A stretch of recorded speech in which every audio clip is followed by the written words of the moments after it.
Et salut à tous, on se retrouve aujourd'hui pour le bilan numéro 1 de mes lectures de mars. Je vais scinder ce bilan en deux parce que j'ai 12 lectures à vous présenter et que j'ai pas envie que ça dure 1500 ans. Donc en mars, j'ai lu 26 livres. Dans les 26 livres, je ne vous en présente que 12 parce qu'une partie a été soit déjà présentée en bilan Biblio Hall 5, soit en bilan Biblio Hall 6, soit ont eu des vlogs dédiés. Donc, comme je ne veux pas me réétendre sur tout, on va parler uniquement des 12 lectures dont je n'ai pas reparlé où que ce soit à part en vlog, et je vais couper ça en deux. Comme ça, ce sera plus digeste, ça fait 6 et 6, c'est beaucoup plus simple. Pour couper cette vidéo en deux, je vais faire une vidéo où je vous présente celle que j'ai aimée jusqu'à celle que j'ai pas aimée. Et la prochaine fois, ça sera la vidéo de mes coups de cœur du mois, qui sera beaucoup plus difficile à classer, mais soit. Donc c'est parti, on y va tout de suite. Donc je vais vous faire ça dans l'ordre de j'ai le plus aimé jusqu'à j'ai pas du tout aimé. Alors, pour le premier, je sais déjà qu'il est fort probable que Pénélope et Juliette sautent au plafond parce qu'il n'est pas dans la deuxième partie de mes gros coups de cœur. J'ai beaucoup aimé cette lecture, mais j'ai dû réfléchir quand même à comment j'allais m'organiser, et très sincèrement, en termes de profondeur de sujets abordés, en termes de style d'écriture, etc., je pense qu'il est un petit peu en dessous des 6 autres que j'ai mis dans la vidéo de ceux que j'ai adorés. Donc il est ici, mais je l'ai quand même beaucoup aimé, et c'est Love on the Brain de Ali Hazelwood, qui était une très chouette lecture, que j'ai vraiment beaucoup aimé, notamment pour de la romance, ce qui n'est pas du tout mon truc. Mais voilà, il est quand même en dessous en termes, je pense, d'écriture, en termes de profondeur, enfin voilà. Donc de toute façon, il fallait bien que je le mette quelque part. Il est ici, voilà, c'est comme ça. Dans Love on the Brain, on suit le personnage de Bee, qui est une jeune neuroscientifique qui fait des recherches et qui travaille pour une entreprise, et un jour, en fait, elle est appelée à travailler pour la NASA pour un projet de casque pour les astronautes, je crois on dit chez les Américains, les astronautes, soit. Elle part donc au Texas avec son assistante, et en fait, elle découvre une fois sur place que dans ce projet travaille Levi, avec qui elle a déjà travaillé par le passé, qui est ingénieur et avec qui elle ne s'entend pas du tout. Elle est persuadée qu'il la déteste depuis l'époque de l'école doctorale, et donc voilà, il y a tout un quiproquo autour de leur relation, et comme c'est une romance, vous imaginez bien qu'on va être sur un enemies to lovers, et il va y avoir plein de thématiques abordées qui sont hyper intéressantes, notamment les relations toxiques, puisque Bee sort d'une relation toxique qui l'a pas mal traumatisée. On va aborder aussi le sexisme dans les milieux scientifiques. On va aborder voilà, plein de thématiques assez intéressantes, notamment aussi via les réseaux sociaux. Enfin, il y a plein de choses qui sont abordées qui sont très chouettes, qui sont très intelligemment amenées, et qui font que la romance est beaucoup plus intéressante que juste une romance, même si en soi elle était très sympa, que voilà, ils étaient très mignons, et c'était une lecture vraiment agréable, qui était divertissante, assez bien écrite, même si ça reste assez voilà, on n'est pas sur une écriture très complexe, mais c'était vraiment bien écrit, c'était vraiment chouette, très accessible en anglais et très prochainement traduit, puisque je crois que ça sort en français en mai, si je ne dis pas de bêtises. Soit.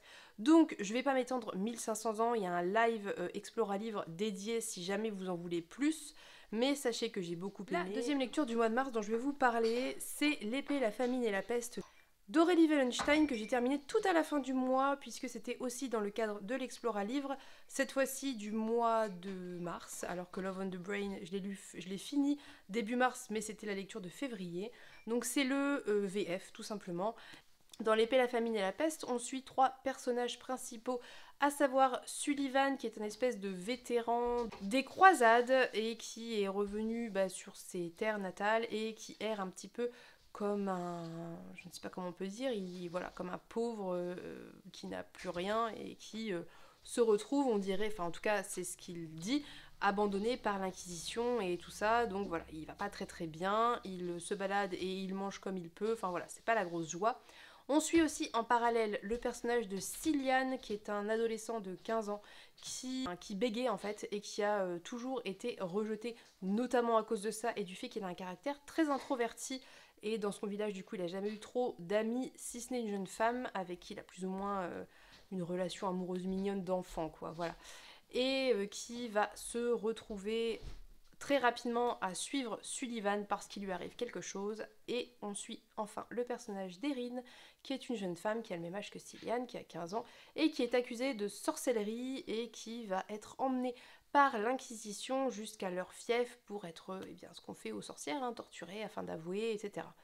On est dans un univers à la Aurélie Wellenstein, c'est-à-dire assez sombre, où on a des araignées qui envahissent tout, qui mordent les gens et les contaminent, et chaque araignée a un peu des pouvoirs différents et ça a des implications différentes selon l'araignée par laquelle on est mordu. Et voilà, il y a aussi, c'est assez récurrent d'ailleurs chez Aurélie Wellenstein, des espèces d'humains garous qui sont possédés par des esprits d'animaux et qui évoluent aussi là-dedans. C'est un petit peu compliqué à résumer comme ça, mais je pense que vous verrez à peu près. On est dans de la fantaisie plutôt médiévale, et puis on va avoir toutes les thématiques habituelles qu'on retrouve chez Aurélie Wellenstein, à savoir le syndrome post-traumatique, la culpabilité, le féminisme, le traitement de l'humain par rapport à la nature, et puis aussi ce questionnement autour de ce qui se passe à l'intérieur de soi et d'accepter sa part animale, etc. Enfin, des thématiques très récurrentes chez Aurélie Wellenstein.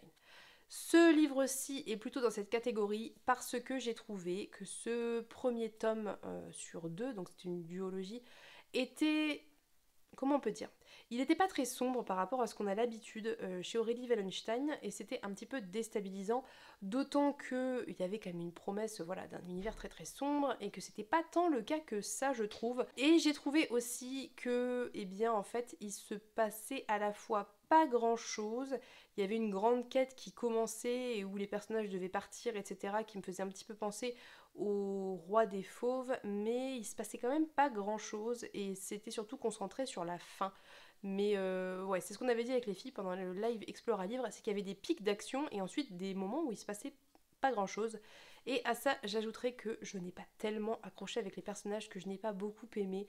Si ce n'est le personnage d'Erin qui est un petit peu plus intéressant parce qu'elle est un petit peu plus complexe et qu'elle a une situation un peu spécifique et particulière qui me parlait plus. Mais Sullivan est un personnage qui est, je trouve, très antipathique, très violent, et que je n'aime pas beaucoup. Alors tout ça c'est clair, maintenant j'ai lu la suite, tout cela s'est éclairé bien évidemment, mais voilà, en tout cas je vous donne mon a priori à la fin de la lecture de ce premier tome.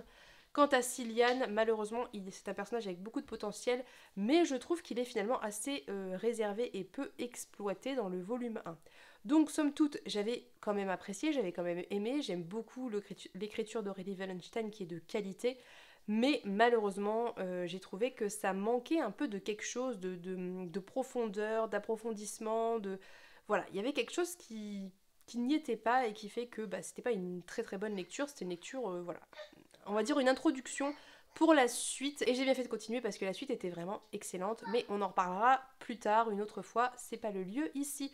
Donc si jamais ça vous intéresse, sachez que le 1 est un petit peu plus lent, il se passe moins de choses, et que le 2 par contre c'est un peu une explosion, mais c'est en fait finalement le format one shot mais sur 2 volumes typiques d'Aurélie Wellenstein. Donc voilà. Soit, donc l'épée, la famine et la peste, je pense, c'est classé en jeune adulte chez Scrineo. Donc dans cette idée-là, ça passe plutôt pas mal, effectivement, en jeune adulte. C'est très bien, c'est peut-être sombre ce qu'il faut, avec les questionnements qu'il faut. Le troisième livre que j'ai lu en mars, en tout cas que j'ai terminé en mars puisque je l'ai commencé fin février, c'est Le Moineau de Dieu de Marie Doria Russell. C'était la lecture commune du Galactic Book Club de février, si je dis pas de bêtises, et je l'ai fait hyper à la bourre parce que je sais pas pourquoi, parce que c'est comme ça arrive. Dans Le Moineau de Dieu, nous suivons une compagnie de jésuites qui va partir dans l'espace avec des laïcs, donc il y a 3 jésuites et 3 laïcs, parce que en fait à un moment donné ils captent des signaux extraterrestres, et il y a toute une organisation qui se met en place pour partir visiter ce monde extraterrestre, établir un contact, et voilà. Donc ça c'est vraiment le pitch très très très très large et très très gros. Quand on commence le livre, on est sur le retour du dernier survivant de l'expédition, qui s'appelle Emilio et qui a été maltraité à la fois physiquement et mentalement, qui ne veut pas en parler car il est clairement traumatisé de ce qu'il a vécu. Et en fait, tout le livre, on va détricoter, à la fois on va prendre Emilio quand il revient et on va avancer dans le temps pour savoir, essayer de le faire parler, essayer de le remettre et de le remettre sur pied aussi. Et en parallèle, on suit les prémices de l'expédition avant même qu'ils captent le signal jusqu'au moment où ils y sont et la fin rejoint le début, enfin vous voyez ce que je veux dire. J'ai un avis assez partagé sur cette lecture. Je l'ai lu en très longtemps puisque je ne lisais qu'un chapitre à peu près par soir et je pense que c'était la bonne façon de faire parce que c'est vraiment très lent. Il se passe très peu de choses et je pense que si j'avais trop enchaîné, ça m'aurait très très rapidement saoulé. Mais là, en le lisant très lentement et en prenant le temps, j'ai pu, je pense, apprécier l'ambiance que j'ai beaucoup aimée. J'ai apprécié les questionnements théologiques, les questionnements des personnels, des personnages.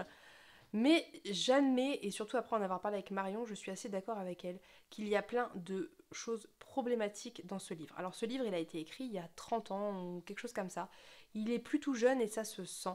On a deux personnages féminins principaux qui partent dans l'expédition, qui sont toutes les deux de très très gros stéréotypes de femmes. Malheureusement, nous avons le personnage de, je ne sais plus, Anne, qui est médecin et qui a, je crois, la cinquantaine ou quelque chose comme ça, qui n'a pas pu avoir d'enfant et qui du coup fait la maman avec tous les autres personnages masculins, qui fait à manger, qui fait la popote, qui fait ceci, qui s'occupe de tout le monde, et on est vraiment sur le cliché de la femme frustrée de ne pas avoir eu d'enfant. Et j'ajouterai à cela qu'en plus malheureusement on a des descriptions physiques d'elle qui en gros en sous-texte vous disent bon, elle est bien conservée pour une femme de 50 ans, ce que je trouve déplorable. Il n'y avait aucun intérêt à la chose, voilà.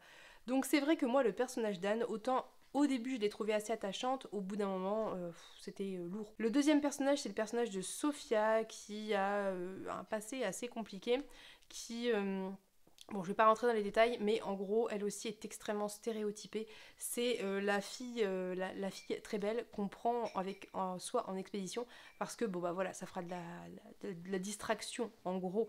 Et c'est un petit peu dommage parce qu'il est dit à plein de moments qu'elle a beaucoup de capacités, de connaissances, et qui pourraient être et qui sont mises à profit, mais c'est pas du tout ça qu'on met en avant chez elle. Et en plus de ça, attention, c'est un petit spoil concernant le personnage de Sophia, donc si vous voulez pas savoir, avancez. Elle a une espèce de relation avec un personnage et ça ne peut pas se faire pour diverses raisons. L'autrice s'est sentie obligée de finalement la marier et de la mettre en couple avec un autre personnage. Et je n'en voyais pas l'intérêt en fait, on n'est pas obligé de marier toutes les femmes des livres, ce n'est pas nécessaire. Et en fait finalement ce personnage qui au début était atypique, qui était très fort, qui avait qui était différente justement un petit peu des stéréotypes, à part le physique malheureusement, plus ça va et plus elle est stéréotypée et plus on est dans le cliché et ça se dégrade au fur et à mesure. Les personnages masculins sont aussi assez stéréotypés, mais somme toute moins malgré tout. J'ai trouvé que le retour d'Emilio était pas foufou, qu'il était assez maltraité. Enfin, je veux dire, personne ne sait ce qu'il a vécu. Ils ont envoyé, donc ils sont partis très très longtemps, hein, parce que le temps s'écoule différemment, etc. Enfin, entre le moment où ils partent et le moment où ils reviennent, il s'est écoulé où il revient seul, il s'est écoulé genre 40 ans. Quand ils étaient sur la planète, il a envoyé plein de rapports, personne ne semble les avoir lus, donc personne ne semble au courant de ce qui s'est passé, si ce n'est ce qu'ils ont vu, ce que l'équipe de secours a vu quand ils sont arrivés sur la planète, qui était en défaveur d'Emilio, et du coup il est un peu maltraité, alors que le type il a vécu des choses pas très très sympathiques. Et puis voilà, j'ai trouvé que le traitement d'un traumatisme n'était pas fou par les autres personnages, si ce n'est un ou deux, mais bon voilà. Et surtout, en fait, finalement, ce qui fait aussi que c'est un peu long, alors qui m'a, encore une fois, pas tant dérangé que ça, vu que j'ai pris le temps de le lire, mais qui peut être très très long si on enchaîne le livre, c'est que on attend des révélations tout le livre et que tout se passe sur les 10 dernières pages.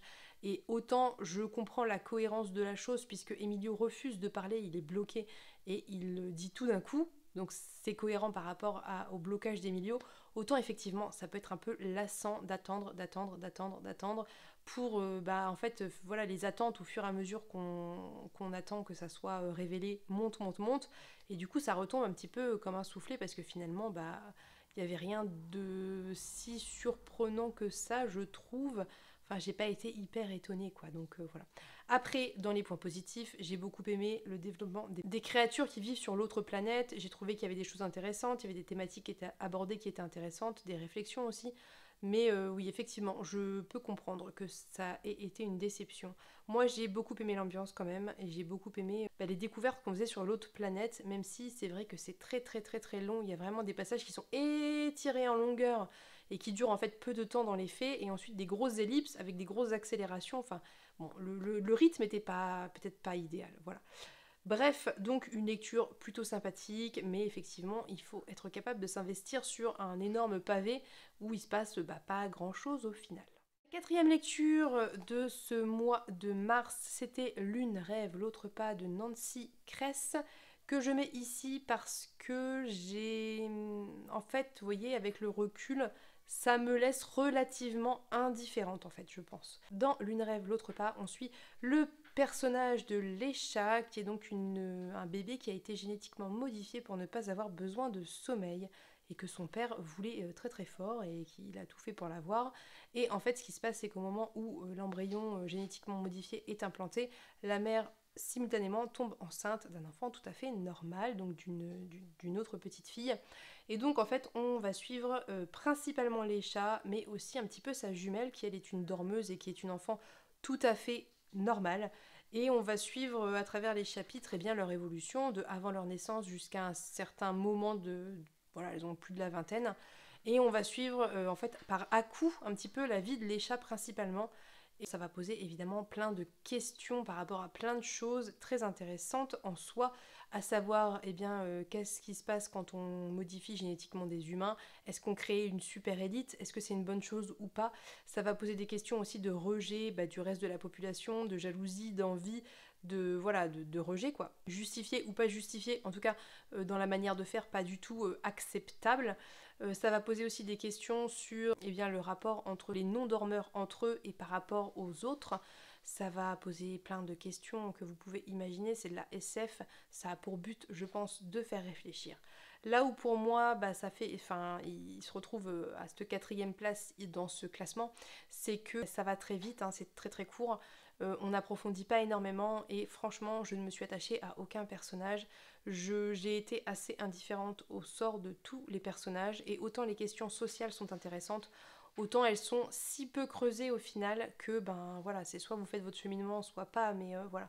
Moi je suis très vite passée à autre chose, c'est pas un livre, si vous voulez sur le moment ça m'a plu, mais après coup j'y ai pas repensé, j'ai pas eu envie de le relire, enfin voilà, je l'ai juste zappé et c'est tout quoi. Donc en soi c'est intéressant, ça peut vous plaire si vous aimez ce genre de questionnement, mais pour moi c'était pas une lecture exceptionnelle, c'était pas incroyable. J'ai lu d'autres lectures qui posaient ces mêmes questions, même si le contexte était différent, et qui étaient, je trouve, beaucoup mieux et où j'étais beaucoup plus investie. La cinquième lecture que j'ai fait en mars, c'est La Cité Lagune d'Anne Kaliki, donc le tome 1, Le pouvoir des sœurs, qui est un jeunesse, très très jeunesse, hein, vraiment. Pourquoi il est ici? Bon, alors je vais d'abord vous faire le résumé. Donc en gros, on suit deux jumelles qu'un jour une servante trouve au bord je ne sais pas, d'un fleuve, non, peut-être pas d'un fleuve, d'un canal plutôt, parce que ça se passe plus ou moins dans une ville qui ressemble un petit peu à Venise, et elle les ramène chez son maître qui accepte de s'en occuper. Et donc on va suivre ces enfants qui grandissent. À un moment donné, dans l'histoire, assez rapidement, elles ont 8-10 ans, je ne sais plus, et il y a le grand bal, typiquement le bal de Venise qui est organisé, où elles vont aller parce que leur père adoptif est invité, vu qu'il est je ne sais plus quoi, mais il est peintre je crois, assez reconnu. Et il se passe une grosse catastrophe surnaturelle et une des sœurs disparaît. Et voilà, Est-ce que je vous ai spoilé? Je ne sais pas. Oui, je pense. En même temps, est-ce que vous alliez le lire? Je ne sais pas. Bon, bref, en gros, ce n'est pas parce que c'est du jeunesse que ça doit être trop rapide et pas... Enfin, je peux lire... J'ai pas de problème à lire du jeunesse, hein, je pense que vous le savez, mais là, vraiment, c'était vraiment très rapide. Il n'y avait pas beaucoup d'intérêt à l'histoire. On a l'impression que ça a été coupé à la machette et on sait pas pourquoi ça s'arrête à ce moment-là. Enfin bon, c'était pas fou, franchement c'était pas fou, l'ambiance était pas incroyable, les personnages étaient pas incroyables, enfin il y avait rien de fou, c'était pas mauvais, mais c'était vraiment sans plus. Voilà, j'ai le tome 2 que je lirai, on verra, de toute façon je l'ai donc autant le lire, mais ouais, je sais pas, c'est vraiment de la lecture pour débutants, je pense en termes de lecture, parce que là vous allez pas, l'enfant qui va lire ça et qui sait qui débute en lecture va pas être perdu au niveau de l'univers, hein, parce que concrètement il n'y a rien, va pas être perdu non plus trop au niveau de l'intrigue. Bon voilà, je pense que c'est vraiment sur du 8 ans, quoi. Voilà, du CE1, je pense, niveau CE1. Voilà. Donc je vais pas m'étendre plus, hein, c'était pas incroyable, vous l'aurez compris. Si ce n'est la couverture qui est très très jolie, pas plus. Enfin, le dernier livre dont je vais vous parler, je ne l'ai pas en physique puisque je l'ai ramené à la médiathèque, c'est Éducation meurtrière de Naomi Novik, qui est, je pense, une de mes pires lectures du mois de mars, et même peut-être de l'année. Dans Éducation meurtrière, on suit en fait le personnage de Galadriel qui évolue dans une école qui s'appelle Scholomance, et qui est une école qui à l'origine a été créée pour protéger les adolescents, puisque les adolescents ayant des pouvoirs magiques sont extrêmement vulnérables de l'enfance et jusqu'à un pic de vulnérabilité, en tout cas où ils attirent les monstres à l'adolescence, la puberté par là. Et donc pour protéger et instruire les enfants, une école a été créée, sauf que l'école, s'est cassé un peu la figure et que les monstres sont dans l'école et que potentiellement ils peuvent bouffer n'importe qui, n'importe quand. Voilà.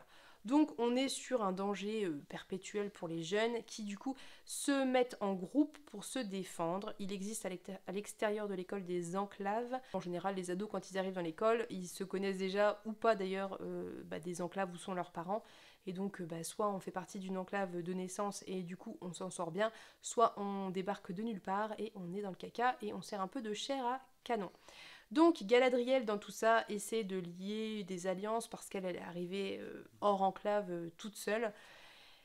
Et voilà, somme toute, c'est ça l'histoire, hein. C'est l'histoire de la survie et de comment se trouver des alliés pour Galadriel. Le pitch de base est assez incroyable, ça me faisait très envie. L'univers, les descriptions de l'école sont vraiment très bonnes puisque j'ai réussi à avoir des images mentales, ce qui m'arrive très rarement. Je suis pas du tout quelqu'un qui va visualiser les descriptions, je suis plutôt du genre à rien visualiser et me laisser porter. Là, j'avais des images assez précises, il y a vraiment des choses très très bonnes, mais, deux gros points négatifs à mon sens. Déjà, dans les 30 premières pages ou 50 premières pages, on vous bombarde d'informations sur l'univers, on vous bombarde, mais vraiment, hein, je veux dire, on a le personnage de Galadriel qui est la narratrice qui va vous énumérer très longuement tous les types de pouvoirs, tous les enjeux, tout, et bon courage pour tout retenir si vous prenez pas des notes, hein, concrètement.